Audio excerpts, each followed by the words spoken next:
Estamos agradecidos con Dios porque Él nos da esta oportunidad preciosa de reflexionar en su palabra, compartir su palabra con cada uno de ustedes de manera semanal. Y por eso pues estamos muy contentos, estamos muy agradecidos con el Señor y con cada uno de ustedes. En esta oportunidad vamos a abordar un tema que se vuelve siempre controvertible y tiene que ver con la vida frente a la muerte. Y vamos a partir de un versículo que para mí es muy, pero muy especial, que aparece en Deuteronomio 30:15, que usted lo puede verificar. Mira, yo he puesto delante de ti hoy la vida y el bien, la muerte y el mal, porque yo te mando hoy que ames a Jehová tu Dios, que andes en sus caminos y guardes sus mandamientos, para que vivas y seas multiplicados.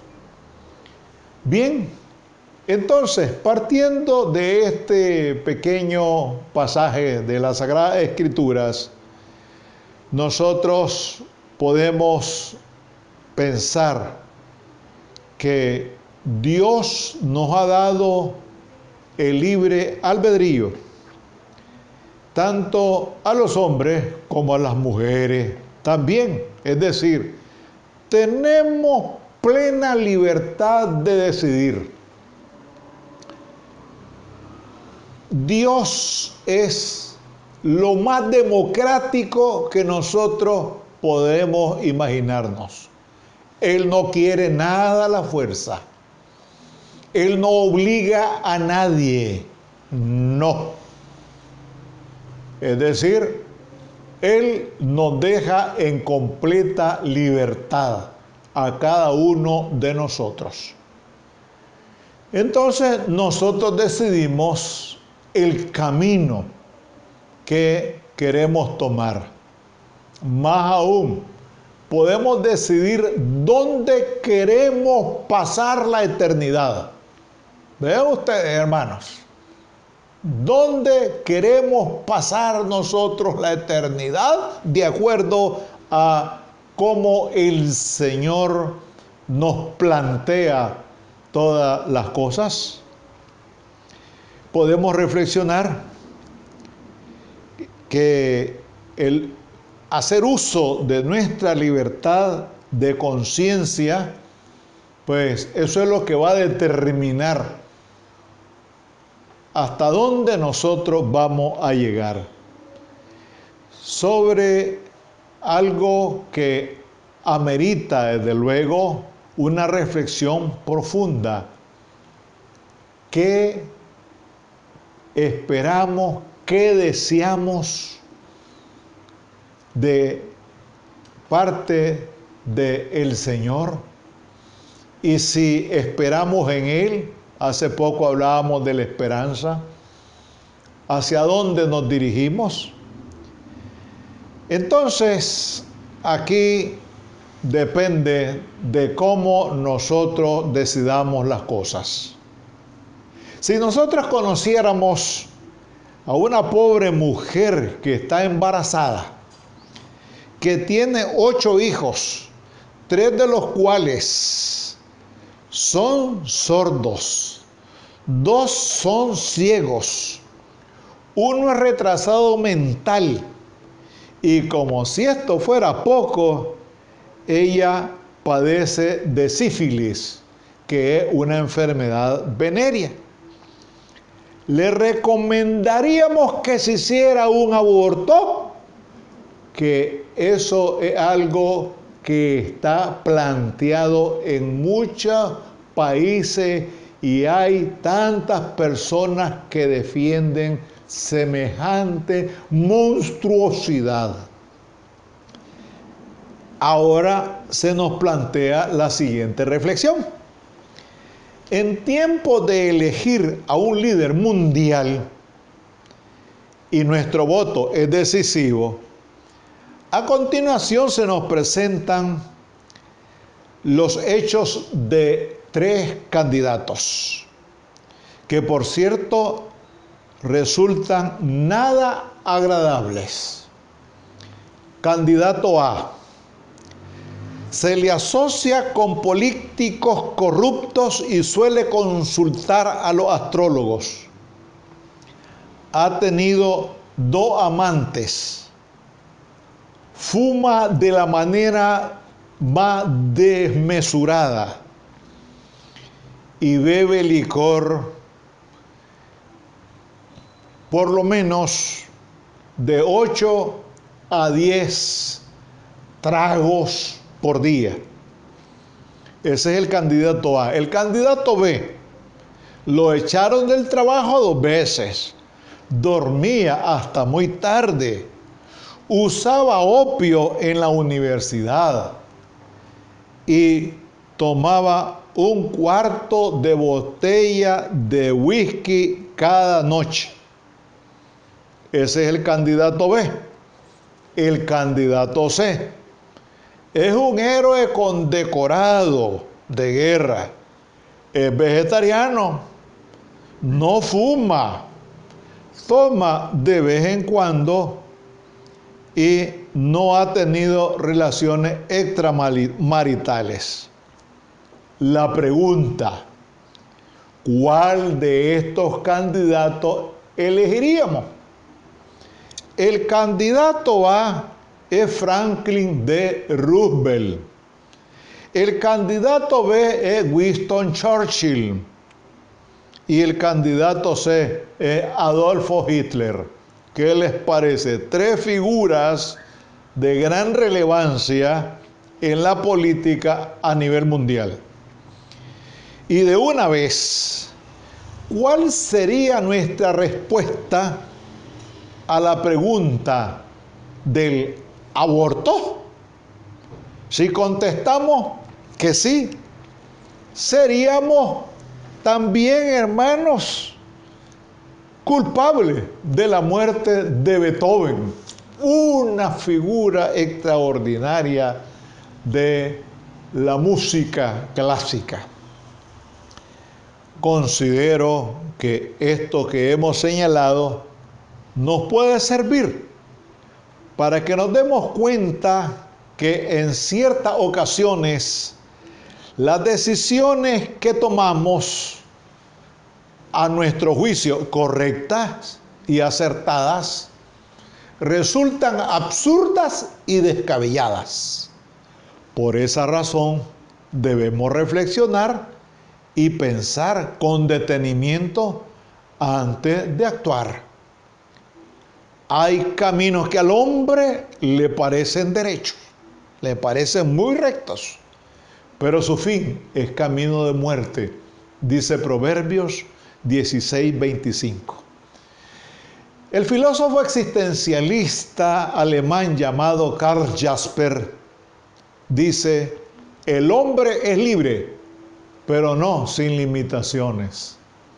San Pablo nos dice: pero vosotros, hermanos, a libertad fuisteis llamados, solamente que no uséis la libertad como ocasión para la carne, sino servidos por amor los unos a los otros. Gálatas 5:13. En la actualidad, lamentablemente, desafortunadamente, existen muchas mujeres insensatas y varones también, que suelen decir con lujo de desfachatez: yo hago con mi cuerpo lo que se me antoja. Esta actitud o esta conducta que se opone a la ética cristiana impulsa a muchas personas sin un ápice de temor a Dios a cometer toda clase de actos reñidos con la moral, incluso a promover o practicar el aborto sin importarle las grandes y graves consecuencias. Tanto el maestro de Nazaret como San Pablo nos dicen: amarás a tu prójimo como a ti mismo. Una mujer será capaz de amar a su propio hijo que lleva en sus entrañas si es capaz de quitarle la vida a ese ser no nacido, arriesgando su propia vida. Hay que preguntarnos sobre esta situación muy particular. Entonces, la Iglesia de Jesucristo está llamada siempre a promover la vida frente a la muerte, porque el Dios nuestro es un Dios de vida. Y nosotros, tratando de ser consecuentes con lo que la palabra del Señor nos enseña y lo que Dios también nos ha dado, que es lo más valioso, la vida, entonces podemos seguir promoviendo la vida. En San Juan 10:11 dice: yo soy el buen pastor. El buen pastor su vida da por las ovejas. Nadie tiene mayor amor que este, dice también Jesús, que uno ponga su vida por sus amigos. Vean ustedes, amados hermanos, cómo la palabra del Señor nos invita, nos incita a defender la vida sobre la muerte. La Iglesia, como continuadora del reino de Dios en esta tierra, está llamada a promover, es decir, tiene el deber de promover la vida frente a la muerte. La palabra vida contiene la idea de una fuerza que se manifiesta particularmente por medio del alma, aliento, hálito y de la sangre también. Entonces, nosotros podemos decir lo siguiente: de todo esto, de todo lo que se mueve y vibra y palpita, se dice que tiene vida, que está vivo. Por ejemplo, el agua de una cascada o de un manantial es agua viva. El dato que predomina en la Biblia es que Dios, el Padre, es el viviente por excelencia. Es decir, el único que vive por sí mismo. El que es, el que era y el que vendrá, dice Apocalipsis 21:6. En cambio, toda vida creada es frágil y se extingue, aunque resulte preciosa a los ojos de Dios. Resulta interesante que el Nuevo Testamento, exceptuando a Pablo y a Juan, presentan la vida en términos análogos a los del Antiguo Testamento. La vida terrena es el bien por excelencia que se identifica plenamente con el alma. No la garantizan los bienes que el hombre o la mujer puedan poseer, sino que se recibe y se percibe como un regalo del Dios vivo, como un don. estar alejado de Dios es como estar muerto.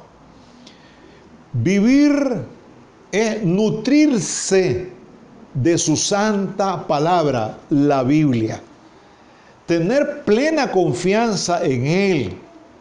Jesús vivió entre nosotros, es decir, que se tabernaculizó, es decir, hizo su tabernáculo entre nosotros y se convirtió en el viviente por excelencia. La vida eterna es simplemente la vida, pero la vida en la presencia de Dios. San Pablo hace una interpretación de la vida en función de la que ha recibido de parte de Jesús después de su muerte y de su resurrección. En definitiva, vivir es el mismo Jesús en persona. Por tanto, no dejarse saturar por la fe en el que vive y reina para siempre, no vivir ya uno mismo, sino formar parte de la familia de Dios para siempre. Esta nueva vida se inicia en este mundo. Solo llegará a desarrollarse plenamente con la aniquilación del último adversario, que es la muerte. Gracias, Señor, porque tú nos has dado vida, vida en abundancia, vida eterna.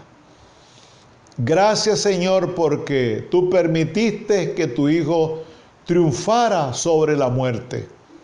Y sabemos que la única manera de triunfar sobre la muerte es reconocerte como el único y suficiente Salvador de nuestras vidas, como el Señor de nuestras vidas y el Señor de la historia. Señor, ayúdanos a promover, ayúdanos a hablar más de la vida que de la muerte, con la esperanza en que tú estarás con nosotros todos los días hasta el fin del mundo. En el nombre de Jesús, tu amado Hijo. Amén.